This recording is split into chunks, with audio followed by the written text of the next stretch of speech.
We are back for another exciting episode of building the Nantahala retreat here in Western North Carolina. And since the basement is now done, it's time to break out some lumber and start framing this house.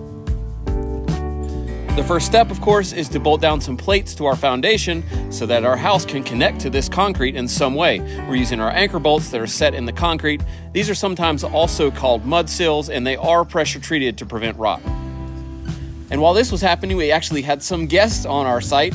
Sashco, the makers of Big Stretch and Lexel, came to check us out. Since Arlo and myself have been using their products for decades, it was a good time to swap war stories about sealants and adhesives, which was awesome. Les, the owner and CEO, proposed that we use Lexel instead of this foam sill sealer between the plates and the concrete. To aid in this process, he also pulled out another trick, this Cobra nozzle that spreads a nice wide bead easily, even on masonry. My honest opinion is that I think this will seal the gap much better than this foam stuff, keep bugs out, but you may want to show your inspector that you did it because the foam stuff does stick out the side, proving that it is sealed with something.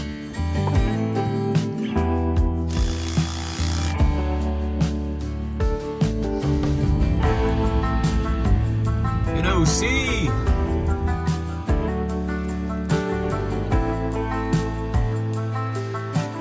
know what I'm really happy about today? What? I've got a tool that you don't have. Uh-oh, what's that? I'm one-upping you. Cordless planer. And now for what I think we've all been waiting for, it's time to start framing this house with some super high dollar lumber. As many of you in the industry already know, lumber prices have quadrupled in some products like sheet goods, and we actually get less now than you used to. These 16-foot plates used to be 16 foot 1 inch. Now they come 16 foot 1/16 inch, and we actually need them 16 feet, so you still have to trim it.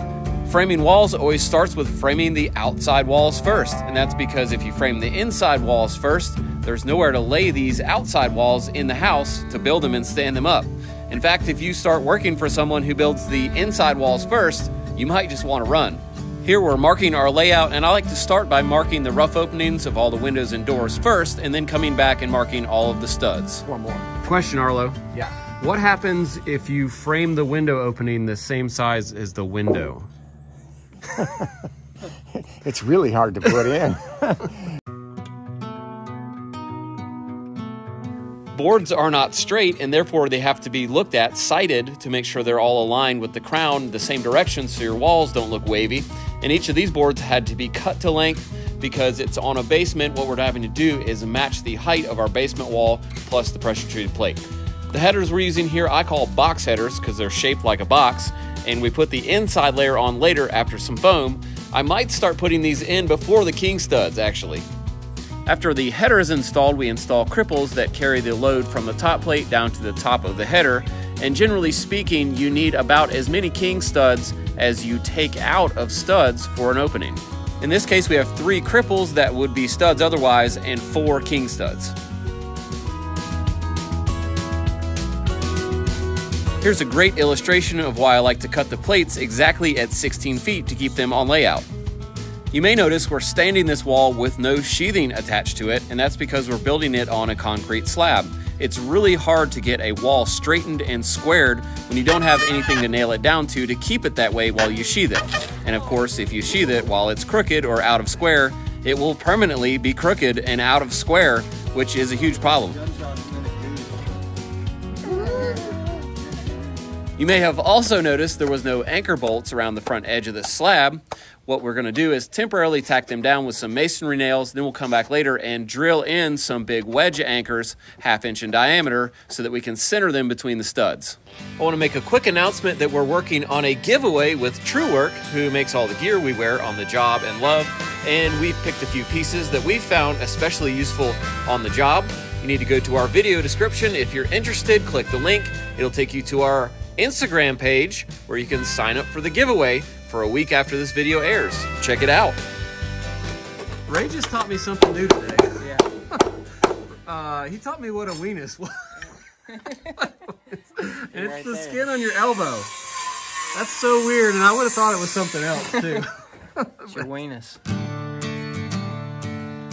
I find it much easier to run the bottom plate through door openings to keep the wall all at the right length, top and bottom, and then come back and cut them out later. And just for fun, because we can, we'll show you the process of building an entire wall really fast here. First, I lay out the top and bottom plates together, then we move the top plate to a position where it's at the end of the stud, fill in all of the studs and all of the jacks, followed by any wall partitions. Then we do our cripples and our sills and stand it up.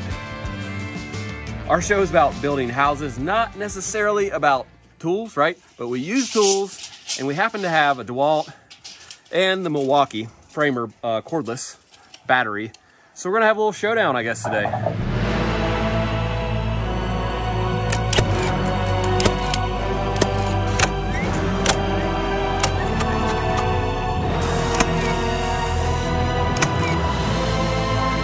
Wow, that got way overly dramatic there. Sorry about that.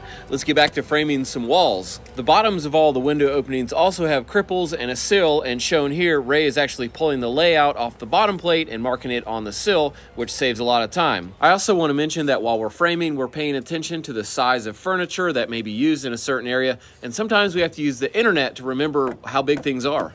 72. How wide is a king-size bed? 72 or 74. 76. 76. Got a lot of guesses. 76. All right, I was guessing 7 feet, so that's right there. With the exterior walls completed, it was time to prep to cut some control joints in this slab before framing the inside walls. And the reason we didn't cut these joints earlier is that we don't have a specialty lower speed saw that you would need to cut into really green concrete. You ready, Ray? Oh, I'm ready. Jason pulled this thing in one pull and got it, you know. 3, 2, 1. No! Oh, turn the engine. Yeah, Yeah. do that. Turn the engine switch on. Now. That's why I smell gas. Hey. Oh, yeah. Choke off. It's all right, man. It's just the engine switch. Yeah, It's I a got minor it in one detail. pull after that, though. I don't know. That counts, right? Don't let it get to you. I'm not worried about it. Who reads that stuff anyway? I don't know. You didn't. I didn't. One thing most people don't realize about concrete is that it usually cracks somewhere, and what we're doing here is cutting a weak spot in a straight line, and hopefully the concrete, when it cracks, will crack in this weakened spot and crack in a nice straight line so it doesn't look bad.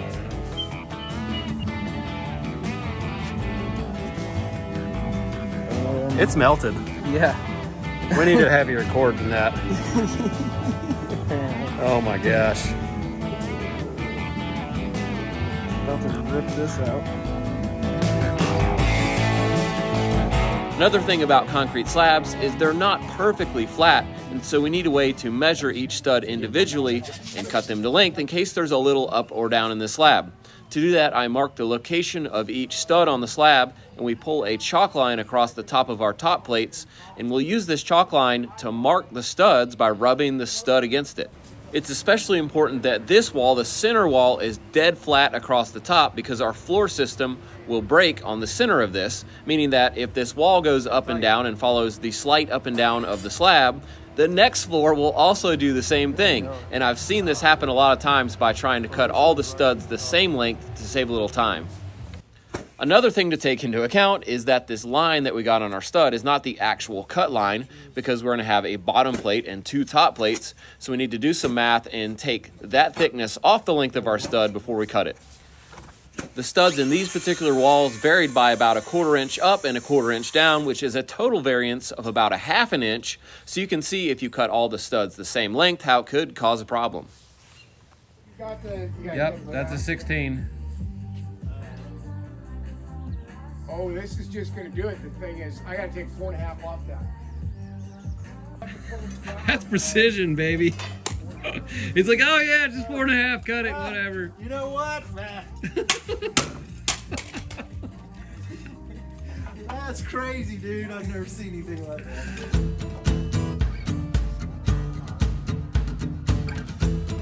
that. The studs in this section of wall are 16-inch on center, and that's pulled from the outside of the structure, which is the same way we'll lay out the floor joists so that there's a stud under each floor joist.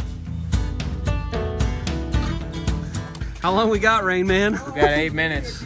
You know, you said that earlier. Look. Uh-oh. Look, you might be right this time. Something super important to note is that none of these walls, since they don't have sheathing on them, are braced at all. That means they could just completely collapse. If you pushed on the side, the thing could just fold up and fall over. So until we get the sheathing on, we have to use bracing to hold them level and hold them from falling down, and that's super important. I use a combination of sighting the wall straight and using a level to determine where it needs to be braced. Not all door openings need a load-bearing header if the wall is not load-bearing. This wall runs the same direction as the floor joist, so it won't have any weight on it from the upper floors. Doesn't need a load-bearing header. And we build these walls in sort of a Tetris manner. We need to build the biggest ones first so we have room for them, and then we come back later with the smaller ones, build them, and stand them up. So we're getting ready to wrap up. There's a couple things that I love about what we did today, and one thing I don't really love, and it's where this door is. And I designed this place, and then we added some windows over here, and then we finally ended up with 2 windows and a space for a wall mount TV right here, okay? And where this door was still on the plan, I think it's gonna be in the way of a couch, right? It's gonna face right at this TV. So I don't love that, and so we're gonna wall this in, take the door and put it right down here at the end, which is further away from the stairs, but I think it'll work with the furniture layout better. So that's what I think about what we've got done today. Other than that, great. Before we get out of here, what did we think of using battery-powered nail guns, Milwaukee versus Dewalt, and just battery in general? First off, this is the first time we've really framed a bulk amount of walls without a corded nail gun. So the good things were no hose, that was great. What'd you think? That was fantastic. Yeah, you weren't getting framing walls. Yeah, you weren't getting tangled up, wrapped around your leg. The hose isn't under anybody's studs that they're laying. Yeah, so that was great. The bad thing is both of these only hold 1 clip of nails. So we're reloading a lot. I'm yelling, Ray, Ray, Ray! I need nails. So, and then comparison-wise, this is heavier, but this is quick draw McGraw. It shoots fast. Quick. Yeah. This one has a... Yeah, that one has like a flywheel. Ooh, and then you can shoot. But this thing just, here, let's do it again. You don't have to wait. Well, this one will do it as long as you keep holding it. Yeah. Oh! Okay, all right. Let's time out here. Or not. That's the first jam all day. Let's time out. The last thing I was going to say is we've not had any problems out of either one of these guns all day, okay? That was the We've had first one. 0 problems. And so we just had a jam for the first time. And we've probably shot, and that was into a knot area. So, but anyway, we've probably shot at least 500 nails out of both of these. So, thanks for doing that. I noticed some the clips are different. The clips I are like different. that clip a little bit better. This has got the big rafter hook. Well, that's what And then this on the is, other and side- the Oh, belt that hook. is a rafter hook too. It's Oh, the and it's got a belt hook. Okay, so this has a rafter hook and a belt hook. That's like a belt rafter combo, but it doesn't work great on your belt. No. Something else I noticed on this is this one you have to pull back before you load. Yeah. That one you can drop them in and then pull Yeah, back. which I like to drop in, then pull that back. That's what I always forget. Yeah, so that's a quick rundown after shooting 500,000 nails out of both of these things. Jono made it screw up for you. Thanks for building with us. Let's go home. Got it? I think I'm gonna break my hand over there. Here you go. Break my hammer. Or don't break my hammer, but... That was a tough spot of wood. Dude. That's okay, really. Here, try this. Hold on. Uh-oh, Arlo's got something. No, I'm like, Uh-oh. What? I'm glad you just recorded that. All right, we all knew how to do that. I mean, that's no big deal. Everybody Everybody knows how to do that. That's old news.